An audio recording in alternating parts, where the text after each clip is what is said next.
میں دیکھ رہا تھا کہ فاکس اسٹریٹ کے تمام ملازمین اس سے خوفزدگی کی حد تک مرعوب تھے۔ وہ اس کے سامنے زبان ہلانے تک کی جرأت نہیں کر پاتے تھے۔ تکلف مت کرو فلورا، میں نے اس کے شانے پر ہاتھ رکھتے ہوئے کہا، پھر فاکس اسٹریٹ کی طرف متوجہ ہو گیا۔ تمہیں فلورا کے ساتھ معزز مہمانوں جیسا سلوک کرنا چاہیے۔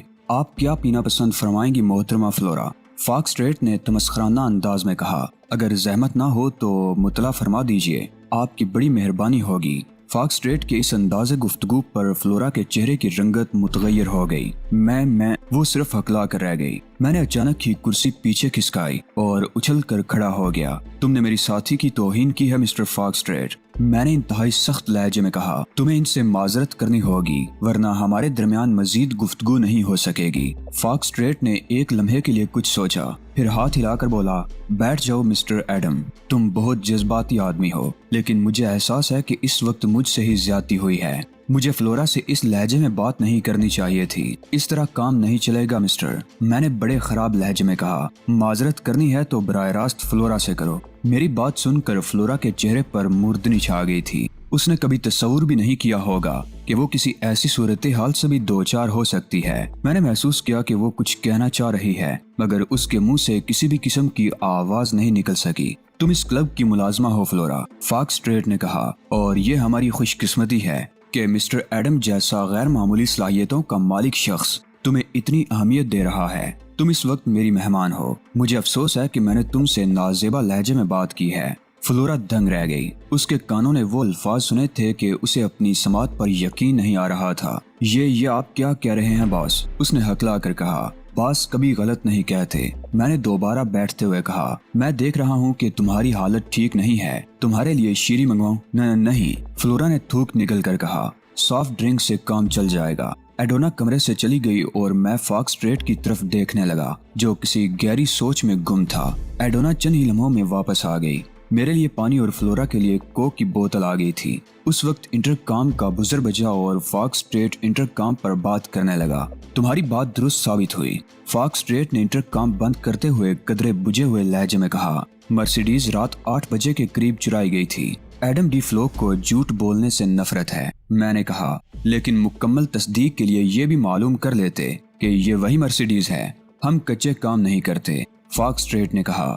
یہ وہی مرسیڈیز ہے، لیکن اگر یہ یہاں سے برآمد ہوئی تو ہمارے کلب کی ریپوٹیشن متاثر ہوگی۔ بااثر لوگوں کی ریپوٹیشن کبھی خطرے میں نہیں پڑتی۔ یہ مرض صرف ان لوگوں کو لاحق ہوا کرتا ہے جو مفلس ہوتے ہیں۔ تمہارا رویہ میرے ساتھ بہت گستاخانہ رہا ہے، فاکس اسٹریٹ نے مجھے گورتے ہوئے کہا۔ جانتے ہو میں نے تمہارا یہ رویہ کیوں برداشت کیا ہے؟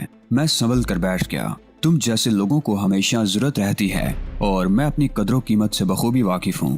میرے پاس کام کرو گے تو تمہیں ڈسپلن کی پابندی کرنی ہوگی۔ میں اس معاملے میں بہت سخت ہوں، بھول جاؤ، میں نے بے پرواہی سے کہا۔ ایڈم ڈی فلوک نے کبھی کسی کی برتری تسلیم نہیں کی۔ اگر تم کہیں کام کرو گے تو وہاں کے ضابطوں کی پابندی کرنی پڑے گی، فاکس اسٹریٹ نے حتی الامکان نرم لہجے میں کہا، مگر اس کے لیے خود پر قابو پانا دشوار ہو رہا تھا۔ تم نے یہ کیوں فرض کر لیا ہے کہ میں تمہارے پاس کام کرنے کی حامی ضرور بھر لوں گا؟ میں نے کہا، بہتر یہ ہے کہ مفروضوں کے بجائے حقائق کی بنیاد پر گفتگو کرو۔ فاکس اسٹریٹ نے مجھے گور کر دیکھا۔ تم ضرورت سے زیادہ خوش فہمی کے شکار لگتے ہو۔ یہ میرا مسئلہ ہے، کسی اور کو اس سے غرض نہیں ہونی چاہیے کہ میں کتنی خوش فہمی کا شکار ہوں۔ تو یہ تمہارا آخری فیصلہ ہے کہ تم میرے لیے کام نہیں کرو گے؟ کم از کم شارپر کی حیثیت سے تو ہرگز نہیں، میں نے نفی میں سر ہلایا۔ تھرڈ کلاس کام تھرڈ کلاس لوگوں کے لیے ہوتے ہیں، تو پھر تم ہم سے کیا توقع رکھتے ہو؟ فاکس اسٹریٹ نے مجھے گورتے ہوئے کہا۔ میں تمہارے پاس ملازمت کی درخواست لے کر نہیں آیا مسٹر فاکس اسٹریٹ، جو تم مجھ سے اس طرح سوال جواب کر رہے ہو۔ تمہیں میری ضرورت ہوگی، مجھے تمہاری ضرورت نہیں ہے۔ ٹھیک ہے، فاکس اسٹریٹ نرم پڑ گیا، لیکن تمہارے بارے میں ہمیں پوری معلومات بھی تو نہیں ہے۔ ہمیں کیسے اندازہ ہو سکتا ہے کہ تم کن کاموں کے لیے موزوں ہو اور کن کاموں کے لیے نہیں؟ ہر وہ کام جو کوئی اور نہیں کر سکتا ایڈم ڈی فلوک کر سکتا ہے، لہٰذا اس معاملے میں سر کھپانے کے بجائے اگر کوئی خاص کام لینا چاہو تو بلا جھجک بتاؤ۔ فاکس اسٹریٹ سوچ میں گم ہو گیا۔ وہ حاکمانہ فطرت کا حامل تھا۔ میرے اطوار اس کے لیے سخت ناپسندیدہ ثابت ہوئے تھے، مگر وہ اپنی کسی غرض کے تحت مجھے برداشت کیے جا رہا تھا۔ میں اس کی طرف سے مطمئن نہیں تھا۔ وہ ان لوگوں میں سے معلوم ہوتا تھا جن کے نزدیک اپنی انا سب سے زیادہ اہم ہوتی ہے۔ اس نے مجھے خود سے کم تر فرض کر لیا تھا۔ اس لیے اس کی کوشش یہی تھی کہ کسی طرح مجھے دبا لے۔ تم کار کی چوری میں ملوث ہو۔ چند منٹ بعد وہ کسی نتیجے پر پہنچتے ہوئے بولا، اور اس وقت ہمارے رحم و کرم پر ہو۔ اگر میں پولیس کو تمہارے بارے میں اطلاع فراہم کر دوں تو تم گرفتار ہو جاؤ گے۔ دھمکی دے رہے ہو؟ میں مسکرایا۔ میری سمجھ میں نہیں آتا کہ یہ خناس اپنے ذہن سے کیوں نہیں نکال دیتے۔ تمہیں یہ یقین کیوں نہیں آ جاتا کہ تم مجھ پر قابو نہیں پا سکو گے؟ اگر تمہیں پولیس کو اطلاع دینے کا شوق ہو رہا ہے تو اپنا یہ شوق ضرور پورا کرو، لیکن اس یقین کے ساتھ کہ مشکل میں تم خود ہی پھنسو گے۔ میں نہ تمہارے ہاتھ لگوں گا اور نہ ہی پولیس مجھ تک پہنچ سکے گی۔ تم کتنے ہی باصلاحیت کیوں نہ ہو، درجنوں افراد کا مقابلہ نہیں کر سکتے۔ میرے ایک اشارے پر تمہیں گھیر لیا جائے گا۔ تم اس کلب کی حدود سے باہر قدم نہیں رکھ سکتے۔ ممکن ہے اس وقت میں تمہارے سامنے ہتھیار ڈال دوں۔ میں نے ایک طویل سانس لے کر کہا، لیکن تم کب تک مجھے قید رکھو گے؟ کب تک میری نگرانی کراؤ گے؟ کبھی تو مجھے موقع ملے گا، اور جیسے ہی مجھے موقع ملے گا میں تمہاری دسترس سے نکل جاؤں گا۔ لہٰذا میرا مشورہ ہے کہ عقل کے ناخن لو۔ مجھ سے کوئی کام لینا چاہتے ہو تو افہام و تفہیم کی راہ اختیار کرو۔ وہ اور لوگ ہوتے ہوں گے جو دھمکیوں میں آ جاتے ہوں گے۔ میں کسی اور کے لیے کام کرتا بھی ہوں تو آزادانہ انداز میں کرتا ہوں، ورنہ نہیں۔ فاکس اسٹریٹ نے تفہیمی انداز میں سر ہلایا۔ شاید بات اس کی سمجھ میں آ گئی تھی۔ تمہاری بعض باتیں مجھے الجھن میں ڈال رہی ہیں، تمہیں ان کی وضاحت کرنی ہوگی۔ تمہاری الجھن دور کر کے مجھے خوشی ہوگی۔ میں نے کہا، کام کرنے کے لیے باہمی اطمینان کو میں نہایت ضروری تصور کرتا ہوں۔ تم جانتے ہو کہ فلورا کلب کی ملازم ہے اور اس نے اپنی طرف سے تمہیں ہروانے کی پوری کوشش کی تھی، پھر تم اسے اپنی لک کیوں قرار دے رہے ہو؟ مجھے اس سے کیا غرض کہ وہ کس کی ملازم ہے؟ اس کی وجہ سے مجھے فائدہ پہنچا ہے۔ اس نے جو کچھ کیا وہ اس کا فرض تھا۔ مجھے اس سے کوئی شکایت نہیں ہے۔ بات اتنی سادہ نہیں ہے۔ فاکس اسٹریٹ نے کہا، تمہیں جیت میں فلورا کا دخل نہیں تھا۔ اگر وہ نہ ہوتی تب بھی تمہیں جیتنا ہی تھا۔ تمہارا یہ کمال میں اپنی آنکھوں سے دیکھ چکا ہوں۔ تم نہیں سمجھ سکو گے مسٹر فاکس اسٹریٹ، میں نے افسردگی سے کہا۔ جب سے میری ملاقات فلورا سے ہوئی ہے مجھے یوں محسوس ہو رہا ہے جیسے میری نس نس میں ایک نئی توانائی دوڑ گئی ہے۔ تم نے جو کچھ بھی دیکھا وہ بے شک میرا کمال ہے، لیکن اگر فلورا میرے ساتھ موجود نہ ہوتی تو میں اتنے اعتماد سے یہ سب کچھ نہیں کر سکتا تھا۔ 10 میں سے 3 بار یقیناً مجھ سے غلطی ہوتی ہے۔ ماضی میں یہ تناسب 50-50 رہا ہے، مگر آج تم نے دیکھا کہ میں نے جو چاہا وہی ہوا، اور مجھے یقین ہے کہ آئندہ بھی وہی ہوگا جو میں چاہوں گا۔ کیا تم سچ بول رہے ہو؟ فاکس اسٹریٹ نے حیرت سے کہا۔ فلورا بھی حیران ہو کر مجھے دیکھنے لگی تھی۔ فلورا میری لک ہے مسٹر فاکس اسٹریٹ۔ کیا کوئی شخص اپنی قسمت کے بارے میں بھی جھوٹ بول سکتا ہے؟ چلو مان لیا۔ فاکس اسٹریٹ نے بے بسی سے شانے اچکائے۔ لیکن تمہاری یہ بات درست نہیں معلوم ہوتی کہ تمہارا کوئی ٹھکانہ نہیں ہے۔ یہ ایک تلخ حقیقت ہے مسٹر فاکس اسٹریٹ۔ نہ میرا کوئی وطن ہے اور نہ ہی کوئی مستقل ٹھکانہ ہے۔ میں نے کبھی چند روز سے زیادہ کوئی کام نہیں کیا۔ مال و دولت میرے لیے کوئی مسئلہ نہیں ہے، لیکن میں آج تک سمجھ ہی نہیں سکا کہ میں چاہتا کیا ہوں۔ میں نے بے شمار جرائم کیے ہیں، مگر کسی کو نہیں معلوم کہ ان جرائم کے پیچھے میری ذات ہے۔ میں نے آج تک کہیں اپنا سراغ نہیں چھوڑا۔ میں یہ پسند بھی نہیں کرتا کہ زیادہ لوگ میری شخصیت سے واقف ہوں۔ فطرتاً میں جرائم پیشہ ہوں۔ کسی بھی قسم کے جرم کو آر نہیں سمجھتا، بس قتل کرنے سے گریز کرتا ہوں۔ یہ بات نہیں کہ میں نے کبھی قتل نہیں کیا۔ بے شک میرے کریڈٹ پر چند قتل بھی ہیں، مگر وہ میں نے صرف اس وقت کیے تھے جب مجھے یقین ہو گیا کہ اب اگر میں نے قتل نہ کیا تو خود قتل ہو جاؤں گا۔ میں بے حد محتاط آدمی ہوں۔ تیزی سے ٹھکانے بدلتا رہتا ہوں تاکہ کوئی میرے بارے میں کچھ نہ جان سکے۔ اس کی ایک ہی وجہ ہو سکتی ہے، فاکس اسٹریٹ نے کہا، تم عدم تحفظ کے احساس میں مبتلا ہو۔ تمہیں ہر دم یہ دڑکا لگا رہتا ہے کہ کہیں گرفتار نہ ہو جاؤ۔ ممکن ہے میں اس سے فوراً ہی متفق ہو گیا۔ میرا خیال ہے یہ مسئلہ تو ہر مجرم کو درپیش ہوتا ہے، مگر اس حد تک نہیں جس حد تک تم بتا رہے ہو۔ اور پھر روئے زمین پر ایسا کوئی مسئلہ نہیں ہے جس کا حل نہ ہو۔ تم نے یہ مسئلہ اٹھایا ہے تو اس کا حل بھی تم ہی بتاؤ۔ میں نے بےتابی کا مظاہرہ کیا۔ اپنی موجودہ طرز زندگی سے میں بہت غیر مطمئن ہوں۔ تمہارے مسئلے کا سادہ سا حل یہ ہے کہ خود کو کسی سے وابستہ کر لو۔ آدمی کسی مشکل میں پھنس جائے تو اس کا کوئی حمایتی بھی تو ہونا چاہیے، اس لیے کوئی مضبوط سہارا تلاش کرو تاکہ تم اپنا کام بے فکری سے جاری رکھ سکو۔ میں سمجھ رہا ہوں تم کیا کہنا چاہتے ہو، لیکن مشکل یہ ہے کہ ایڈم ڈی فلوک سے غلامی نہیں ہوتی۔ ہر شخص اپنے سے زیادہ باصلاحیت شخص کو غلام دیکھنا چاہتا ہے۔ معاف کرنا، مجھے تمہاری یہ تجویز منظور نہیں ہے۔ اب تم واپس کہاں جاؤ گے؟ فاکس اسٹریٹ نے اچانک ہی ایک غیر متوقع سوال کر دیا۔